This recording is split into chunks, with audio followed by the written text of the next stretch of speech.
Bueno, vamos a meternos de lleno en un tema que está en la conversación de muchos. ¿Qué pasaría si José Antonio Kast llega a la presidencia de Chile entre 2026 y 2030? Se habla de cambios y de cambios radicales. En este análisis vamos a desglosar los posibles escenarios de su mandato. Pero ojo, siempre basándonos en sus propuestas y en datos que se puedan verificar. Para empezar, hay que dejar algo en claro. Kast no es un candidato marginal para nada. La encuesta hoy lo ponen como el favorito en una posible segunda vuelta con un 47% de intención de voto. Esto lo convierte, sin duda, en un competidor muy real por la presidencia. Ahora, más allá de la encuesta y los porcentajes, la pregunta de fondo es otra. En la práctica, ¿cómo sería un gobierno de Kast? ¿Qué cambios reales significaría para Chile en el día a día? Para entenderlo bien, hemos organizado este análisis en 5 puntos claves. Primero, vamos a ver la propuesta de orden que lo impulsa. Después, su plan económico extremo. Luego, los choques institucionales que podría generar. Analizaremos también los riesgos fiscales y sociales. Y finalmente, veremos los escenarios más probables de su gobierno. Para entender el fenómeno de Kast, primero hay que entender el Chile de hoy. Su candidatura no aparece de la nada, sino que es una respuesta directa a una profunda crisis de confianza y sobre todo de seguridad que se vive en el país.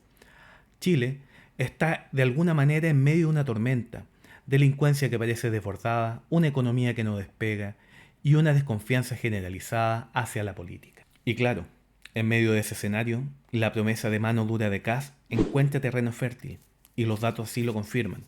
Su principal fortaleza como político está en la percepción de la gente que lo ve como el único capaz de resolver los dos grandes temas que hoy le quitan el sueño a la ciudadanía, la delincuencia y la inmigración. Ese es básicamente su pasaje de entrada a la moneda. Ok, pero la promesa de orden no se sostiene solo con discurso, ¿verdad? El pilar de su programa es un plan económico radical. Hablamos de un ajuste fiscal de una magnitud que no se ha visto en la historia reciente de Chile.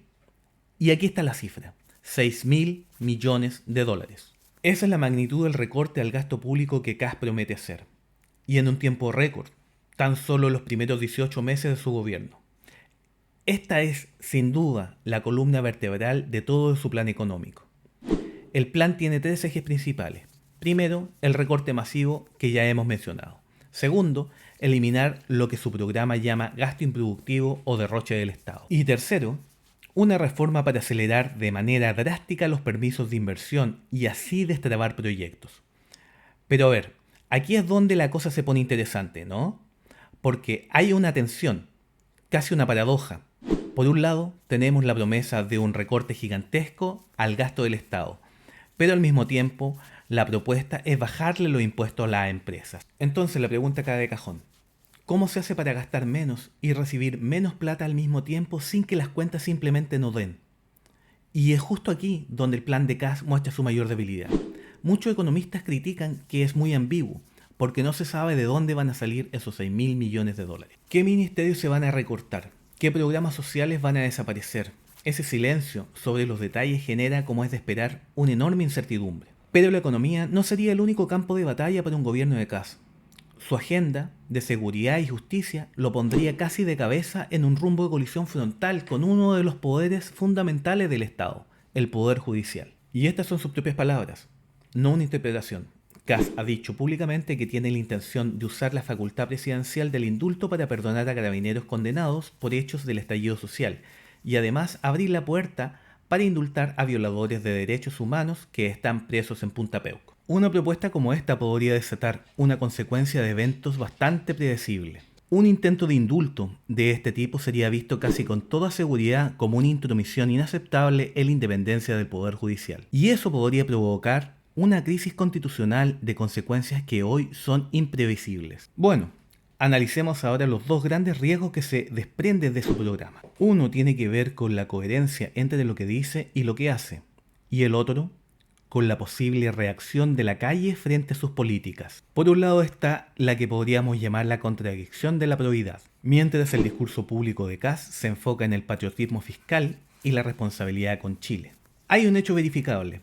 Su familia trasladó 45 millones de dólares en inversión a Panamá. Esto inevitablemente debilita su autoridad moral para exigirle sacrificios fiscales al resto del país y al riesgo de la contradicción se le suma el riesgo social. La advertencia desde la izquierda es muy clara. Un recorte de esta magnitud, sin un plan de contención social, podría ser la chispa que encendiera un nuevo estallido social, poniendo en jaque justamente la estabilidad que Kast promete traer. Con todo este panorama, ya podemos empezar a trazar los escenarios más probables de un gobierno de Kast. Y no se trata de hacer futurología, sino de analizar las consecuencias lógicas de las tensiones y contradicciones de su propio programa. Las fuentes sugieren tres caminos posibles. El primero, una implosión inmediata, donde su plan fiscal es bloqueado desde el día 1 en el Congreso, dejándolo sin poder real. El segundo, una parálisis reformista, donde logra gobernar, pero sin la capacidad de hacer los cambios profundos que prometió. Y el tercero, una confrontación permanente con el Congreso, con los tribunales y con la calle, lo que comprometería la misma estabilidad que prometió. Al final del día, el dilema que enfrentaría un gobierno de Kast es complejo. Por un lado, ¿podría realmente llevar a cabo su agenda tan radical sin pasar a llevar las reglas del juego democrático?